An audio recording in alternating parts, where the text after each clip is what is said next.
Olá, meus irmãos. Luiz Correia. Eu sou Yuri. Eu me chamo Pedro Pamplona. Meu nome é Josiano. Tenho 2 anos aqui como pastor dessa igreja. Pastor aqui da igreja, Batista Filadélfia, já 29 anos e 6 meses. Próximo ano faço 30. Eu sou pastor da Filadélfia há 3 anos. E pastoreio aqui na IBF desde 2018, então são 7 anos no ministério pastoral aqui na nossa igreja. Como foi a origem da Filadélfia? A origem da Filadélfia começa lá na década de 70, pelos missionários americanos da Mission, missionário do Smith, que começou aqui o trabalho aqui no bairro Santa Luzia do Cocó. E esse trabalho então foi fundado e hoje já estamos desde 1987, né? Foi o ano da organização, 38 anos de fundação pela graça de Deus. O que mais define a Filadélfia como igreja? Não sei o que mais define, mas uma das coisas que mais define a Filadélfia como igreja, certamente, é a nossa unidade no culto do Senhor. Somos um povo que nos unimos regularmente para adorar o nosso Salvador. Uma das coisas que define a Filadélfia como igreja, para mim, é a centralidade na palavra de Deus. Eu vejo que em tudo que nós fazemos, seja nos cultos, nos aconselhamentos, na nossa comunhão, na pregação, até mesmo na forma de administrar a igreja, eu percebo que nós estamos muito preocupados em estarmos debaixo da orientação, da autoridade da palavra de Deus. Eu creio que nós levamos muito a sério aqui o Sola Escritura. Para mim, acho que o que define a Filadélfia são pecadores regenerados pelo sangue do Cordeiro, que buscam na palavra direção, orientação, fonte de mudança, que busca ali na palavra de Deus de fato aquilo que precisa para vivermos igreja de uma forma saudável, de uma forma onde possamos juntos glorificarmos a Deus. Eu creio que uma das marcas, entre tantas, eu sou suspeito por falar, é o amor dos irmãos centrado na palavra.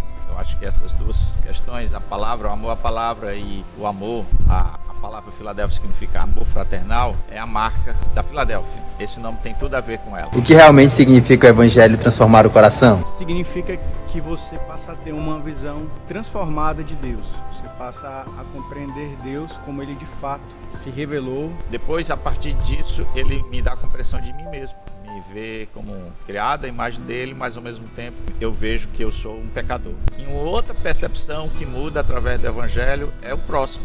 O próximo eu vejo como alguém criado à imagem de Deus, também pecador e carente da salvação de Deus em Cristo Jesus. E ao enxergarmos esse nosso tesouro, que Jesus diz, aonde está o teu tesouro, ali está o teu coração. Então, o nosso tesouro, ele molda os nossos corações, ele molda os nossos afetos, as nossas decisões, a nossa vida por completo. Quando o Evangelho nos alcança e regenera o nosso coração, as nossas afeições são mudadas e passamos a desejar nos relacionarmos com Deus e com o próximo. Não é apenas uma reforma moral, mas é uma transformação espiritual. Como podemos cultivar uma espiritualidade mais profunda? Eu confesso que não existe outro caminho, eu chamo assim o feijão com arroz. Através da palavra de Deus, através da oração e através da comunhão dos santos. Eu acho que esse é o básico da vida cristã e o necessário. Meditando nas Escrituras, não apenas para conhecer, mas para ter o coração transformado por ela. Orando não como rotina, mas como relacionamento com Deus. Um aspecto importantíssimo para cultivar uma espiritualidade mais profunda é a dependência de Deus, a dependência do Espírito Santo de Deus. Então essa dependência do Espírito Santo é muito importante, a dependência em oração principalmente, a dependência em rendição, em submissão ao Espírito Santo de Deus. Dentre tantas que existem, eu destaco a vida de igreja. Estar onde os irmãos estão, vivendo a vida, compartilhando sua vida com os irmãos da igreja, para que a nossa espiritualidade seja cada vez mais desenvolvida. O que o Senhor aprendeu em sua caminhada sobre as mudanças que o Evangelho faz no coração? Aprendi que o Evangelho não muda as circunstâncias, mas muda quem somos diante delas. O Evangelho revela o quão enganoso é o nosso coração e quanto nós somos dependentes da graça de Deus. Eu tenho percebido ao longo da minha vida cristã que Deus opera de maneiras diferentes em pessoas diferentes. Então eu não posso ficar comparando o tempo todo a minha espiritualidade ou a minha velocidade de santificação pregação ou o modo como Deus agiu na minha vida com outras pessoas, porque Deus tem outros chamados, Deus tem outras formas de agir e Ele opera diferente na minha vida também. Mudanças profundas requer tempo e eu tenho desconfiança de mudanças superficiais, aquelas rápidas demais. Então, para acontecer uma mudança profunda, deve haver um tratamento profundo do seu coração com o tempo, mediado pela palavra e pelo Espírito. Qual tem sido o maior desafio em permitir que o Evangelho transforme o próprio coração como líder espiritual? Acredito que o maior desafio para mim é não confundir ministério com comunhão, não confundir aquilo que faço com comunhão real com Deus. É muito fácil estarmos servindo de forma ativa e esquecermos de nos deleitar, de estar de fato ali aos pés de Cristo. O maior desafio tem sido vencer o próprio orgulho, à medida que é muito fácil pensar que a força está em mim, que a força está em nós, enquanto a gente deixa a graça de Deus e tudo que Ele fez correr ao nosso lado. Mas na verdade é tudo obra de Deus, tudo graça do Senhor e fruto da misericórdia do nosso Senhor. É não deixarmos com que a relação com Deus, a relação com a palavra de Deus, a pregação, o Evangelho se torne meramente o nosso emprego. Nós não podemos nos relacionar de forma apenas profissional com essas coisas, de ter relação com a Bíblia só porque eu vou pregar no final de semana, só porque eu preciso estudar para dar aula. Então eu espero e luto por isso, para que seja o alimento mesmo da minha alma e não só o alimento da minha barriga, do meu bolso, as ovelhas de Deus. Essa pergunta é muito boa.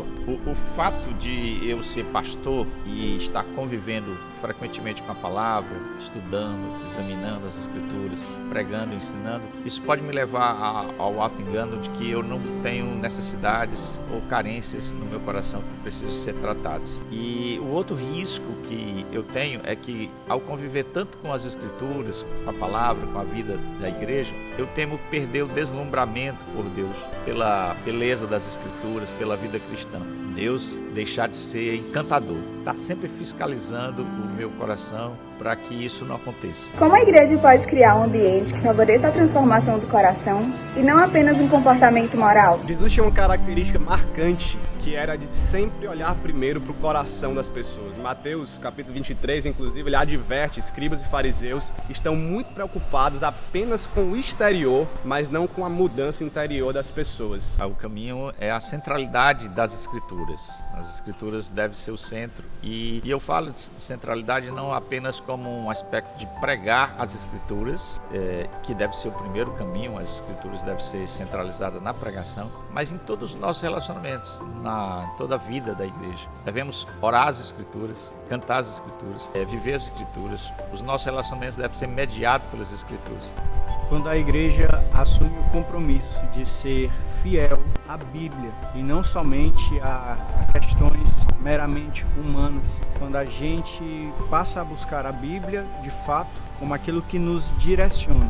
Graça e verdade de forma conjunta. Nós devemos criar um ambiente que valoriza o arrependimento ao invés da aparência, incentiva a confissão e o discipulado real, que fala do pecado sem medo, mas sempre com graça, com ternura, e que tem como centro de toda a sua existência a pessoa de Cristo. Que palavra representa a Igreja Batista Filadélfia para você? Uma palavra bíblica. Bíblica. Seria Bíblia. Amor, amor. Quais os seus sonhos para os próximos anos da Filadélfia? De uma forma bem direta, irmão, eu quero construir o prédio da igreja. Oi, irmão, me ajude a realizar esse sonho. Agora, em termos gerais e outro termo mais profundo, eu quero que aqui a igreja seja uma igreja missionária, continue uma igreja bem pastoreada, saudável, com um presbitério forte, com grandes líderes, famílias saudáveis. Eu sonho uma Filadélfia cada vez mais comprometida com cuidar uns dos outros e comprometida com o avanço do Evangelho. Comprometida com as missões do Senhor, apoiando as plantações das igrejas na nossa cidade, no nosso estado e para além disso, para outras culturas, outras nações. Sonho com a Igreja Filadélfia saindo daqui, novos pastores, missionários e missionárias, para ser enviado para onde o Senhor deseja. Eu espero que nós, e eu me incluo nisso, todos os líderes, pastores e membros da nossa igreja, estejamos mais conscientes do nosso papel de evangelizarmos nossos amigos, nossos parentes, e que a Filadélfia nos próximos anos